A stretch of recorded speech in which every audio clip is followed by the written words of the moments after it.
So for your Harry Potter fans, God's more powerful than whatever magic they're using.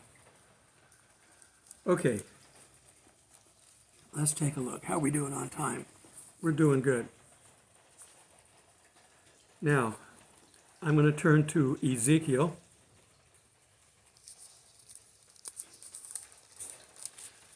I'm in Ezekiel 45.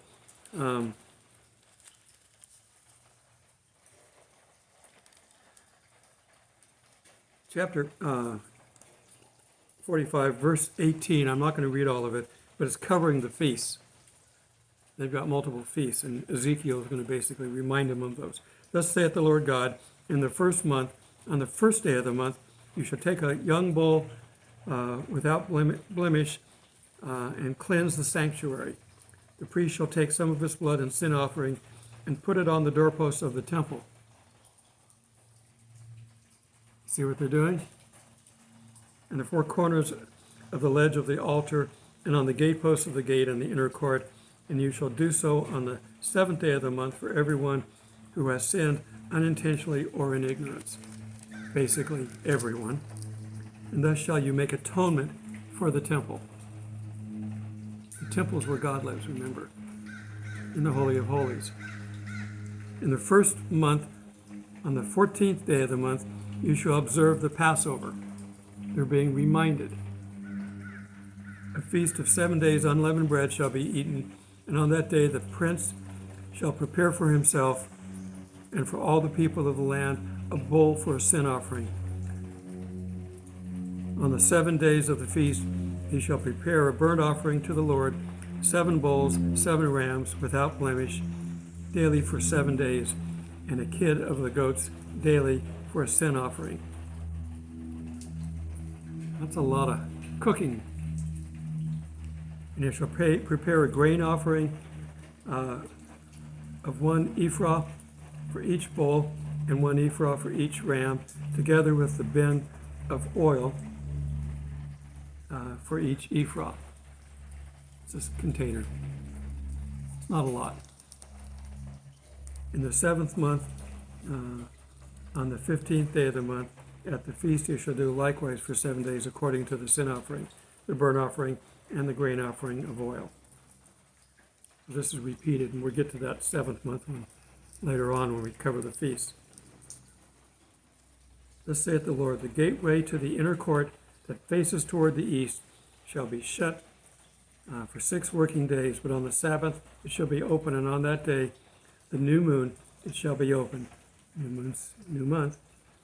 The prince shall enter by the way of the vestibule of the gateway from the outside and shall stand at the gatepost.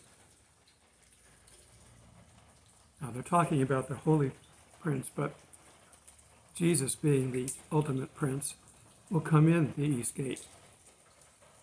Guess what? The Muslims have sealed up the east gate. They bricked it in. They made it solid. And since they don't like to come anywhere near dead bodies, they put a cemetery, a Muslim cemetery, right outside the east gate. So guess what's going to happen when Jesus comes back? It's going to be a massive earthquake, and it's going to split that land, and he's going to walk right in. You can't outfox God. Satan won't give up. He's just persistent as a sore toe. I'll just keep it like that. Okay. Always double meanings in all these things, and everything pointing forward to Jesus. Now we're going to turn to Luke 21. Luke 21 is essentially Luke's version of the Olivet Discourse. It parallels Matthew 24. And we're going to see that here in a little bit. We're going to get to the Passover feast here in a little bit, but let me start in 21:10. And he said to them, nation will rise against nation, kingdom against kingdom, and there will be great earthquakes in various places, and famines and pestilence, and there will be fearful sights and great signs from the heaven. Sound familiar? But before all these things, they will lay their hands on you and persecute you and deliver you up to the synagogues and the prisons, and you will be brought before the kings and rulers for my name's sake. The 1st and 2nd century almost killed Christians off the face of the earth. Almost.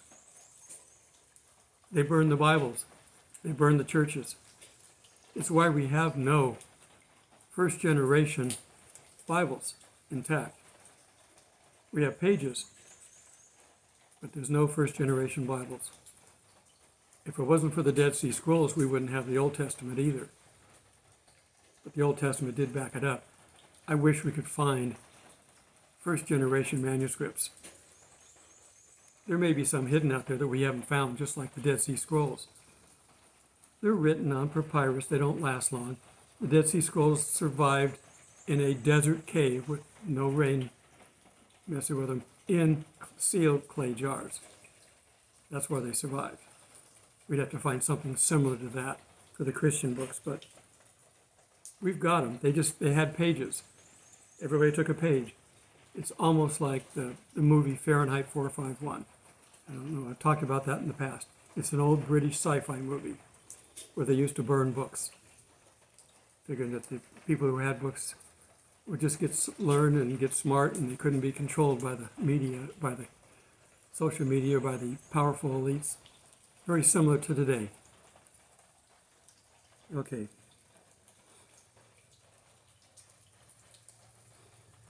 But it will turn out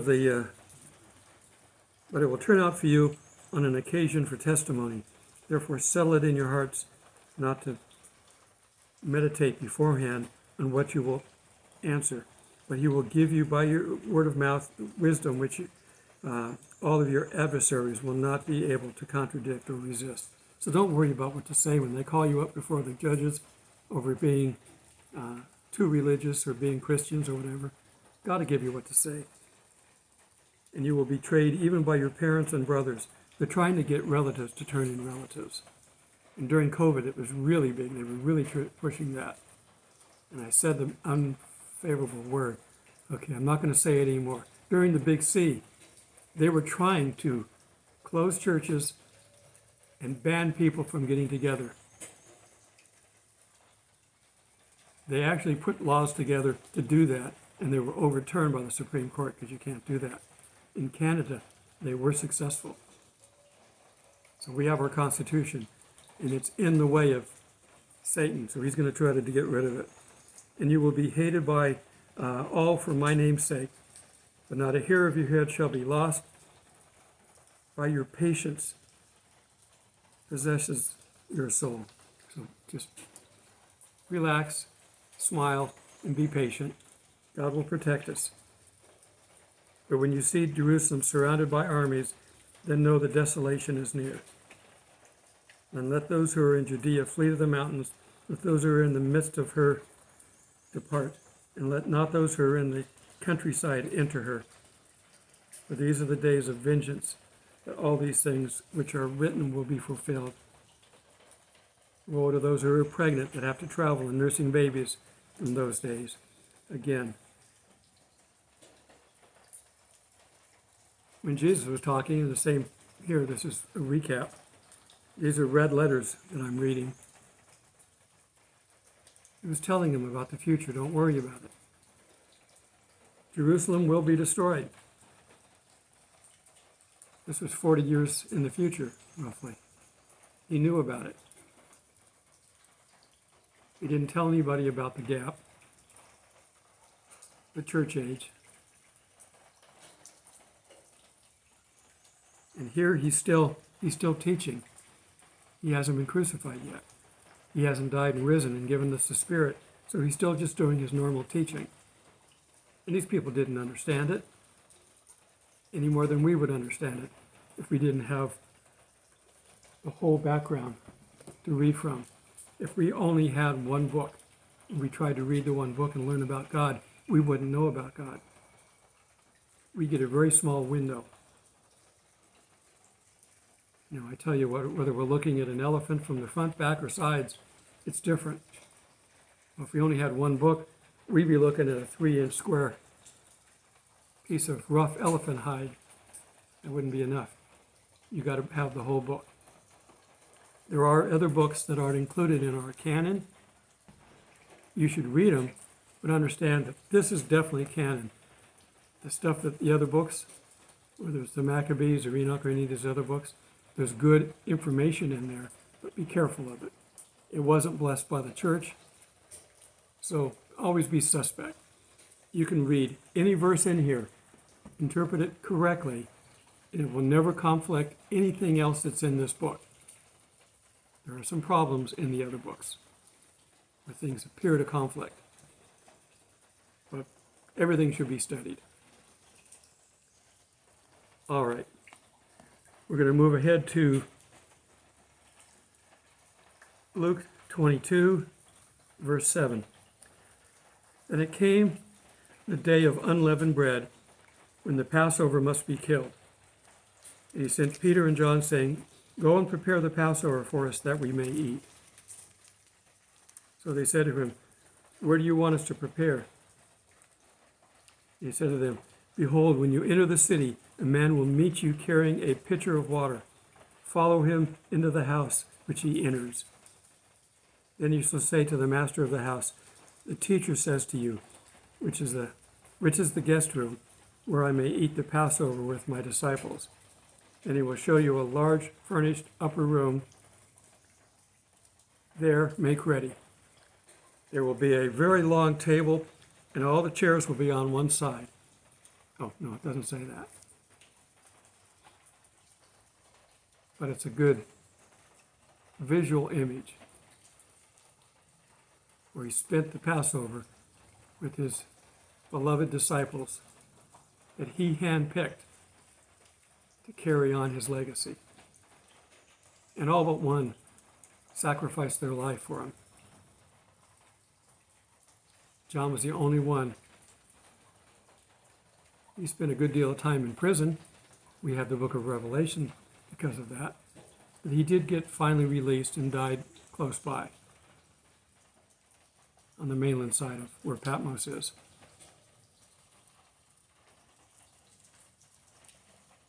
God took care of his servants, but some people will have to suffer for Jesus. But he suffered far more than we can imagine. Even when his disciples died, and Peter was crucified upside down, even when they died, they didn't go to hell like Jesus did. Jesus went to hell. Now, he conquered it, emptied out paradise, and went to heaven. So when we die, we go straight to heaven. We don't have a holding place. So never worry. Whether we're here, we're with Jesus inside. In heaven, we're with Jesus. So we're always with Jesus. As of the moment we became a Christian, we have always been with Jesus, and we will be for eternity. So you will never be without Jesus. You can turn your back on him. God is patient, up to a point. How many times do we forgive? 7 times? 7 times 70. But there is a finite number. You go too far from God, and he will then start bringing the situation around to turn you around. Because he loves us. He doesn't do it because he likes to. He's got your life planned out better than you could imagine. And we've got some big imaginations. Trust him, and you will be very happy in everything that you do. Okay, so they have the place to prepare the Passover. So they went and found it just as it had been said to them, and they prepared the Passover. And when the hour had come, he sat down with the 12 apostles with him, and he said to them, With fervent desire I have desired to eat this Passover with you before I suffer. This is his last Passover on earth, up to that point. I'm assuming we're going to celebrate that going forward as well, into the New Jerusalem. I don't know. It was important enough for them to remember it going forward. I don't know why we wouldn't. For I say to you, I will no longer eat of it until it is fulfilled in the kingdom of God.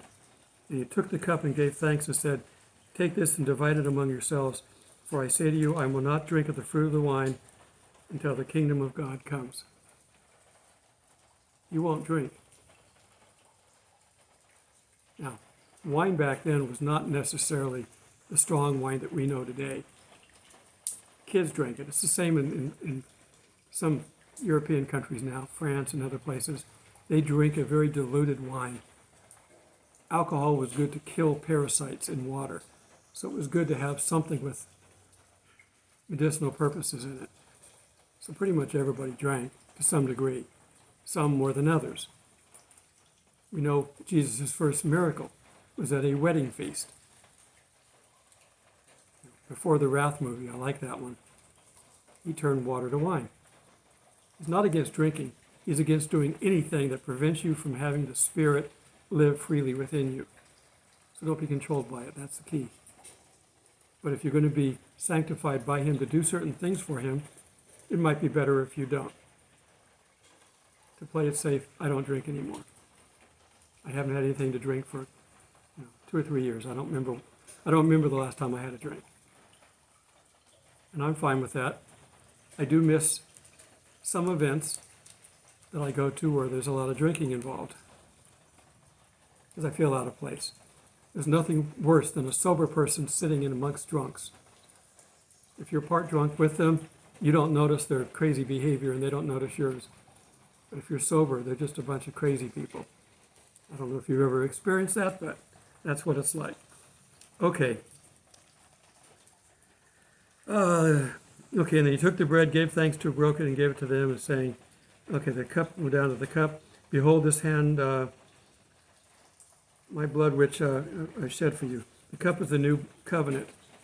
This is the last and final covenant that we have. It either supersedes or replaces any previous covenant. All covenants are still in effect, but each new covenant can replace the previous one and go forward with the new stuff. This is the latest, and it gives you everything you could ever imagine. This is a 100% freedom. All of our sins are to be forgiven. All. And cast into the sea, never to be brought up again. If you remember a sin, it's Satan remembering it for you. It's not God. He doesn't tempt nor put us into trials like that. Okay. But behold, the hand of my betrayer is with me at this table. And truly the Son of Man goes out, as it has been determined, but woe to that man by whom he is betrayed. I feel sorry for him. I think he thought he was doing the right thing. I think he thought if he pushed Jesus into a corner that he would reveal himself as the lion. You know, the old saying, you push a lion in a corner and it will fight back meanly, strongly, and win. Or you can beat him out in the open better. They all knew that. They were fishermen and hunters and that.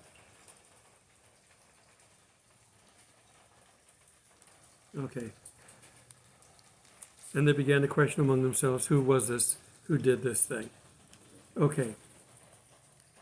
And then they get in and start arguing about who's the greatest in their group.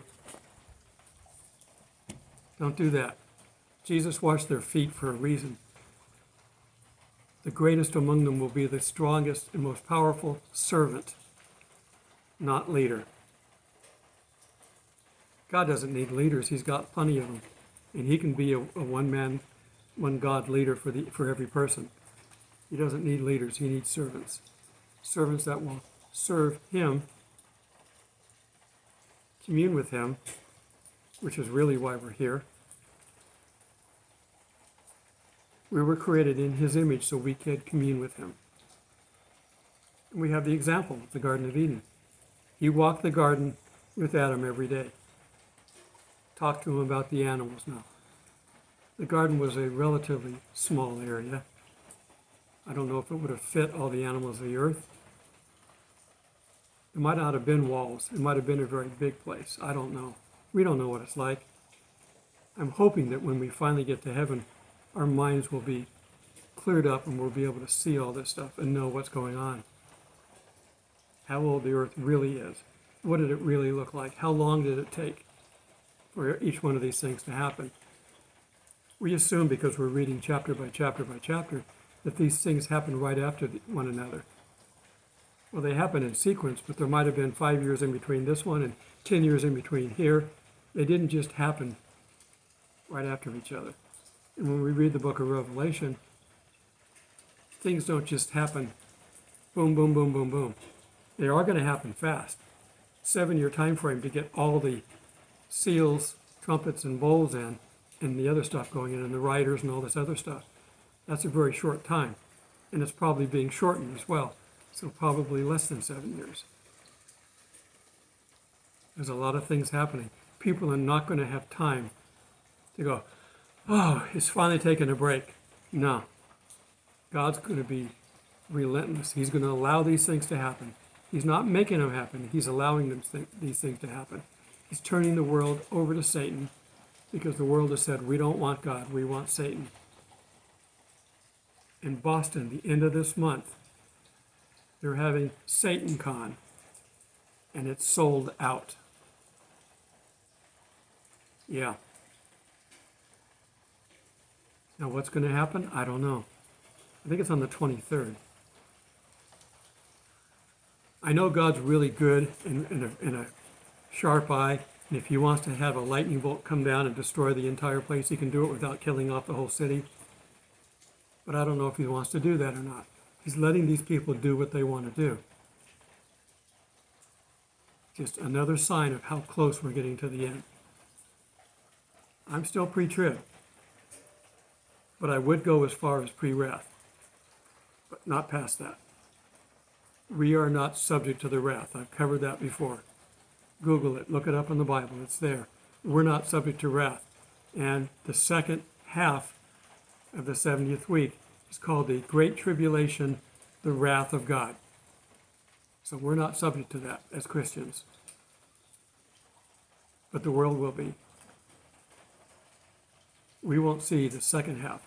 But there's a lot of damage in the first half, and I don't think we're going to see that either. As pre-trib, I believe we're out of here before the Antichrist can do what he's going to do. We're the restrainer right now. We're going to be pulled out. The 4 angels that are holding back the 4 corners of the wind, which is basically holding back Satan and his group, they're going to be pulled out too. The world is going to get so bad that they're going to ask for the mountains to fall on them to hide them from God. Can you imagine it being so bad you want a mountain to fall on you? But they're still unrepentant. Even after the millennium, where he picks those that survived to start us into the millennium, by the time we get to the end, the world wants to fight God again. So we have the Battle of Armageddon. They still don't get it. Even after 1,000 years of no Satan on the earth, mankind can still corrupt themselves. It's our sin nature. It's natural. At the very end, Armageddon, white judgment seat, and we get a new heaven and a new earth, one that has never seen sin. And I hope that he has such a good job creating as he's done on this first round. But we'll be able to, in theory, I'm assuming, talk to the animals again, like they used to do. It should be a really cool time. I am to the point now where I'm going to go into the middle of this somewhere, and I'm going to split this video. This is going to be a 2-parter. And I'm going to do a quick video explaining that, and I'm going to put it at the end. I'm already doing it here, but I'm going to say this again, and I'm going to tack it to the first one.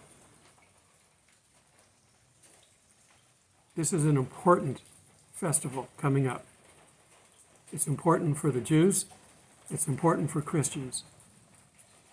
And our holidays overlap. High watch time. Can I guarantee it's the rapture? Nope. Can I guarantee anything else? Nope. We know all the events. We just don't know when they start. So you always have to have your lamp full. And you've had to have your lamp full from Paul's time, because he was looking for it too. And John wrote the parable from prison, so from Revelation. We have to be ready. We don't know. And we have to follow the Great Commission. That's our job. That's why we're here. If you can't win somebody over, and you don't win them over anyway, technically, it's the Spirit that wins them over, but the Spirit will bring them to you. You're to be planting seeds. If they have no use for you, you've still planted seeds. If things get really bad, they might remember. Continue prepping. You're going to prep. And when you prep, hide tracks amongst the food that you've left behind. Somebody will find it. And they're going to go, gee, didn't they tell us that they were going to all be raptured up and that we should use these stores, but we should read the scripts? The tracks, yeah. Put a Bible in every place. Have multiple. You should have multiple in the house anyway. But pick your best one and leave it on the kitchen table. The Israelites still, when they have a major feast, they set a place for Elijah because he's supposed to come back. They set a place for him. You can do the same thing. Set a place for your non-Christian friends in hopes that they will remember what you told them and learn. There will be plenty of Christians born during the tribulation time frame. Just because we're not here doesn't mean there won't be Christians. They could take all the Christians off the earth, take all the Bibles off the earth, and start from scratch with no knowledge of Christ at all, and he could still reach them and get them to accept him. Remember, he came to Paul. Who are you? I'm the one you're persecuting. Christ can do anything he wants to do because he's God. So enjoy this time of year. This is a festive time of year, even though they're eating unleavened bread and bitter herbs. But it's remembering the history, all the things that God did for his people. And he's still willing to do. Till we meet in the clouds. God bless.